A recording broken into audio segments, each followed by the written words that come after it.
तो आज का जो टॉपिक है वो है बोर्ड मास से रिलेटेड। तो पिछली वीडियो में आप लोगों को मैं बोर्ड मास के बारे में बताया था। आज कुछ क्वेश्चन लेके आए हैं बोर्ड मास से रिलेटेड, जो इसमें बोर्ड मास का यूज होता है और कैसे आप लोग बोर्ड मास का यूज करेंगे कोई सवाल में, वो आज हम आप लोगों को बताने वाले हैं। तो सबसे पहले छोटा सा सवाल लेंगे, उसमें सिर्फ माइनस और प्लस रहेगा। जैसे कि मान के चलिए आपसे कोई पूछ दे कि -2 +2 -2 +2 -2 +2 -2 +2, तो यहाँ पे बच्चा कंफ्यूज हो जाता है कि पहले हम क्या करें, किसको जोड़ें किसको घटाएं। तो यहाँ पे कुछ नहीं करना है कि जितने भी माइनस हैं उसको एक जगह कर लेना है और जितने भी प्लस है उसको एक जगह करना है। तो यहाँ पे और एक कन्फ्यूजिंग आता है बच्चे को कि पहले हम माइनस को लिखें कि पहले हम प्लस को लिखें। तो पहले आप प्लस को लिखिएगा, ठीक है। जैसे कि यहाँ पे है प्लस में 2, तो पहले जब 2 लिखेंगे तो उसका जो प्लस होगा वो साइलेंट हो जाएगा, तो सिर्फ 2 लिखेंगे। उसके बाद फिर ये 2 लिखेंगे, उसके बाद फिर ये वाला 2 लिखेंगे, ये भी प्लस में है। उसके बाद ये वाला 2 लिखेंगे, ये भी प्लस में है। तो कितने प्लस में 2 है? 1 2 3 4। यहाँ भी हो गया 1 2 3 4। उसके बाद है माइनस में 2, उसके बाद है माइनस में 2 एक और, उसके बाद एक और माइनस में 2 है, उसके बाद एक और माइनस में 2 है। तो 1 2 3 4, 1 2 3 4, 4 यहाँ पे भी माइनस में है 2 और 4 यहाँ पे भी है माइनस में 2। तो अब क्या करेंगे कि सारे प्लस वाले 2 को एक जगह जोड़ लेंगे और सारे माइनस वाले 2 को एक जगह जोड़ लेंगे। तो जैसे कि पहले हम प्लस वाले को जोड़ेंगे, तो 2 2 4 2 6 और 2 कितना हो गया? 8। पहले प्लस वाले को जोड़ लेंगे। उसके बाद यहाँ पे माइनस है 2 2 4 2 6 और 2 8। तो यानी यहाँ पे हम पहले भी एक वीडियो बनाए थे, उसमें बताए थे कि प्लस का मतलब मूलधन होता है यानी कि धन होता है, और माइनस का मतलब कर्जा होता है यानी कि ऋण होता है। तो 8 रुपया यहाँ पे कर्जा है और 8 रुपया जो है हमारा मूलधन है। तो 8 में से 8 गया तो यहाँ पे हो गया 0। चलिए अब दूसरा सवाल एक और बताते हैं। और दोस्तों एक सवाल बहुत ही वायरल हुआ था हम लोग के टाइम में। एक सवाल जहाँ भी जाते थे हम लोग, तो वहाँ पे कोई भी टीचर या कोई भी हमसे सीनियर स्टूडेंट वहाँ पे पूछ देते थे कि 2 + 2 / 2 कितना होता है। तो यहाँ पे हम लोग भी उस टाइम में कंफ्यूज हो जाते थे, क्योंकि हमें भी बचपन में बोर्ड मास के बारे में आइडिया नहीं था, तो हम लोग भी कंफ्यूजन में पड़ जाते थे। जैसे कि हम यहाँ पे उसको सॉल्व करके बताएंगे और उसका आंसर जो आता था वो 3 आता था, ठीक है। लेकिन हम लोग कुछ और ही बोल देते थे। तो 3 कैसे आता था, चलिए हम बताते हैं। जैसे कि 2 + 2 / 2, तो हमने आपको बताया था कि इसमें जोड़ और भाग है। तो इसमें सबसे पहले क्रिया जो होगा वो किसका होगा? भाग का होगा, क्योंकि BODMAS,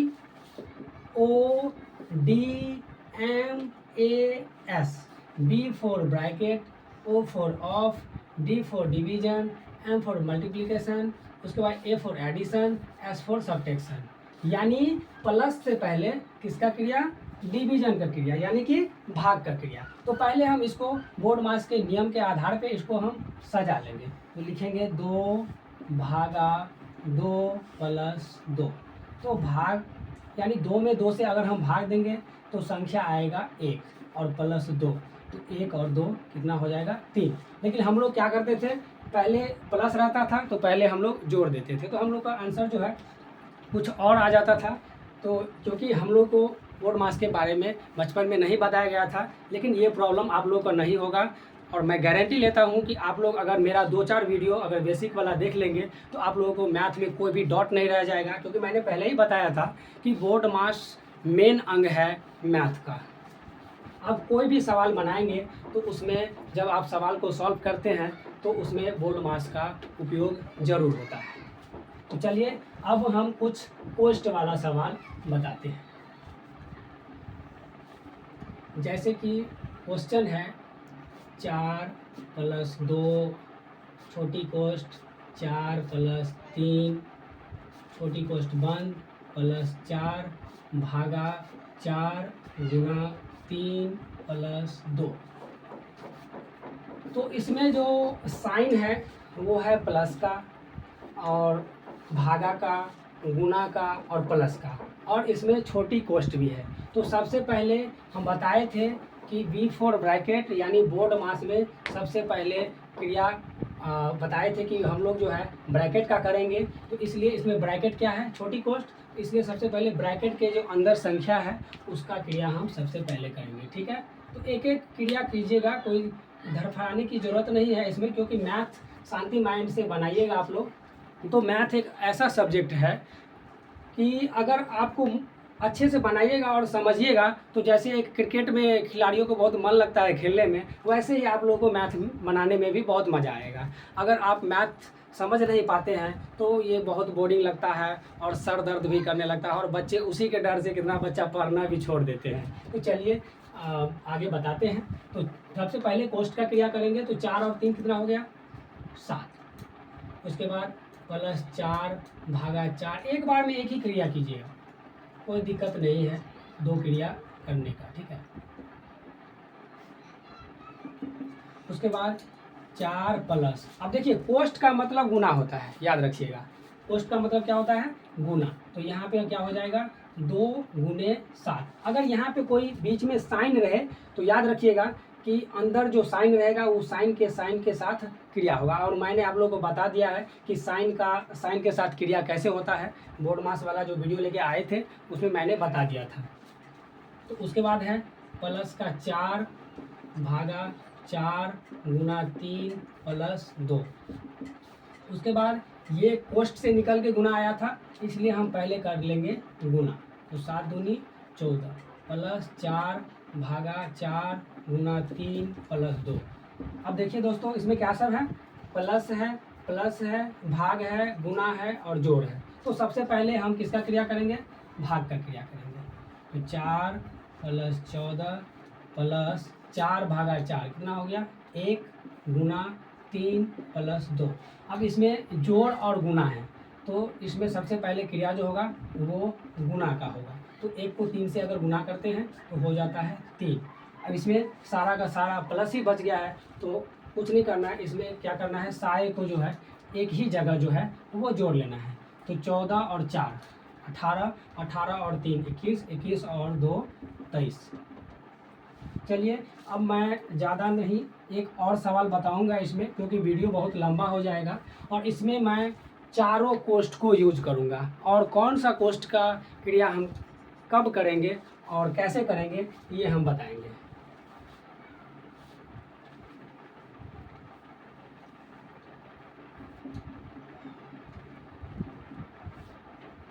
तो क्वेश्चन ले लेते हैं। 7 प्लस बड़ी कोष्ठ 4 प्लस मझली कोष्ठ 4 छोटी कोष्ठ 3 प्लस 3 रैखिक कोष्ठ गुणा में 4 -2 छोटी कोष्ठ मझली कोष्ठ और बड़ी कोष्ठ। उसके बाद एक और कोई संख्या ले लेते हैं 6। तो अगर इस सवाल पे आप अगर ध्यान दीजिएगा और समझ जाइएगा तो आपको गारंटी है हमारा कि आपको बोर्ड मास से रिलेटेड कोई भी क्वेश्चन होगा तो आपको कोई दिक्कत नहीं होने वाला है। चलिए ध्यान दीजिएगा, अब हम बता रहे हैं। तो सबसे पहले मैंने आपको बताया था एक वीडियो में बोर्ड मास में कि सबसे पहले हम कोष्ठ में किसका क्रिया करेंगे, रैखिक कोष्ठ का। तो चलिए क्रिया स्टार्ट करते हैं। तो 7 प्लस बड़ी कोष्ठ 4 प्लस मझली कोष्ठ 4 छोटी कोष्ठ। अब देखिए इसमें रैखिक कोष्ठ है तो ऊपर में रैखिक कोष्ठ है। तो रैखिक कोष्ठ को एक चीज़ ध्यान दीजिएगा कि रैखिक कोष्ठ जो ऊपर दिया रहता है उसके नीचे जितने भी संख्या आएंगे, चाहे वो प्लस में हो, गुना में हो, चाहे वो कुछ में हो, तो पहले आप उसका क्रिया कर लीजिएगा। जैसे कि यहाँ पे रैखिक कोष्ठ है और 3 + 3 है रैखिक कोष्ठ के नीचे, तो हम इसको जोड़ लेंगे तो हो जाएगा 6 गुणा में 4 -2 फिर छोटी कोष्ठ, फिर मझली कोष्ठ, फिर बड़ी कोष्ठ प्लस 6। एक बार में याद रखिएगा कि एक ही क्रिया कीजिएगा, नहीं तो गड़बड़ा सकता है। उसके बाद 7 प्लस, अब चलिए रैखिक कोष्ठ का क्रिया हो गया है, तो रैखिक कोष्ठ के बाद अब हम लोग करेंगे छोटी कोष्ठ का क्रिया। और छोटी कोष्ठ में भी देखेंगे कि पहले उसमें जो है गुना है, जोड़ है, घटाव है, तो हम सबसे पहले गुना का क्रिया करेंगे। जैसे आप यहाँ पे देख सकते हैं कि यहाँ पे गुना और माइनस है, तो सबसे पहले हम किसका क्रिया करेंगे? गुना का। तो 4 प्लस मझली कोष्ठ 4 छोटी कोष्ठ, तो 6 को 4 से गुना करेंगे तो हो गया 24 माइनस 2 छोटी कोष्ठ मझली कोष्ठ बड़ी कोष्ठ प्लस 6। तो अब छोटी कोष्ठ में एक और क्रिया रह गया है माइनस का, तो चलिए उसका पहले कर लेते हैं। तो छोटी कोष्ठ का क्रिया जो है वो हमारा ख़त्म हो जाएगा। तो 7 प्लस 4 प्लस मझली कोष्ठ 4 छोटी कोष्ठ। अब देखिए यहाँ पे हम कोष्ठ के अंदर का क्रिया पहले कर लेंगे, और छोटी कोष्ठ का क्रिया हमने अभी हम कर रहे हैं। छोटी कोष्ठ का क्रिया जब हो जाएगा उसके बाद जो है हम मझली कोष्ठ का क्रिया जो है स्टार्ट करेंगे। तो 24 में से 2 गया तो कितना हो गया? 22।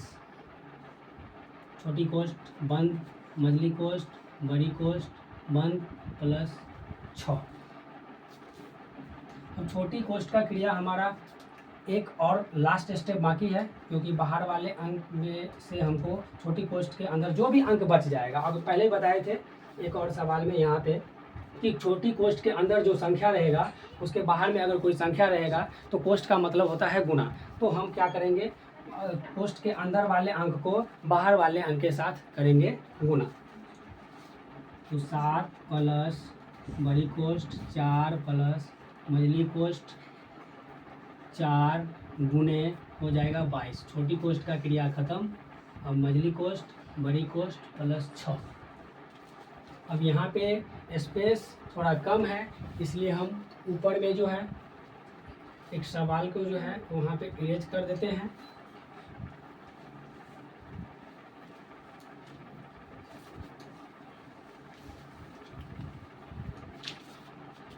चलिए, तो अब यहाँ पे है 7 प्लस बड़ी कोष्ठ 4 प्लस मझली कोष्ठ 4 गुना 22 मझली कोष्ठ बंद बड़ी कोष्ठ बंद प्लस 6। तो अब यहाँ पे फिर से अब लिख लेंगे 7 प्लस बड़ी कोष्ठ 4 प्लस मझली कोष्ठ 4 गुने 22 कितना हो जाएगा? 88। मझली कोष्ठ बंद बड़ी कोष्ठ बंद प्लस 6।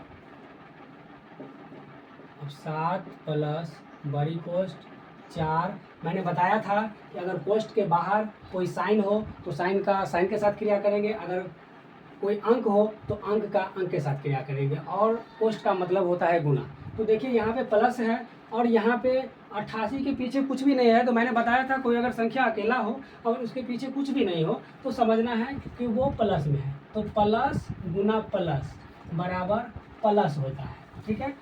तो यहाँ पे हो जाएगा प्लस और हो जाएगा यहाँ पे 88। मझली कोष्ठ का क्रिया खत्म प्लस 6। अब 7 प्लस 88 और 4 को जोड़ेंगे तो हो जाएगा 92 प्लस 6। अब लास्ट क्रिया है, हमने बताया था कि बड़ी कोष्ठ का क्रिया जो है सबसे लास्ट में करना है। तो यहाँ पे हो जाएगा अब 7, और इसका एग्जाम्पल मैंने यहाँ पे दे ही दिया है कि प्लस और इसके पीछे कुछ नहीं, इसका मतलब प्लस है और कोष्ठ का मतलब गुना, तो प्लस का प्लस से गुना होगा तो प्लस ही हो जाएगा। और यहाँ पे हो जाएगा 92 प्लस 6। यहाँ पे बहुत बच्चे गलती करते हैं कि यहाँ पे कोष्ठ रहता है तो साइन को नहीं देखते हैं और वो बच्चे यहाँ से कोष्ठ के अंदर वाले अंक को इससे गुणा करते हैं। नहीं, ऐसे नहीं कीजिएगा। यहाँ पे अगर कोई साइन ना हो, सिर्फ अंक हो, तो आप कोष्ठ के अंदर वाले अंक को और बाहर वाले अंक के साथ गुणा करना है। अगर कोई साइन है तो साइन का साइन के साथ गुणा करना है। तो अब हम लोग आ गए हैं लास्ट स्टेप पे। यहाँ पे अब बच गया है सिर्फ प्लस, तो सारे को हम एक जगह जोड़ लेंगे। 92 और 7 हो गया 99, 99 और 6 हो गया 105। यही हमारा आंसर हो गया। आप लोगों को वीडियो कैसा लगा आप लोग कमेंट में ज़रूर बताइएगा। चलिए, धन्यवाद।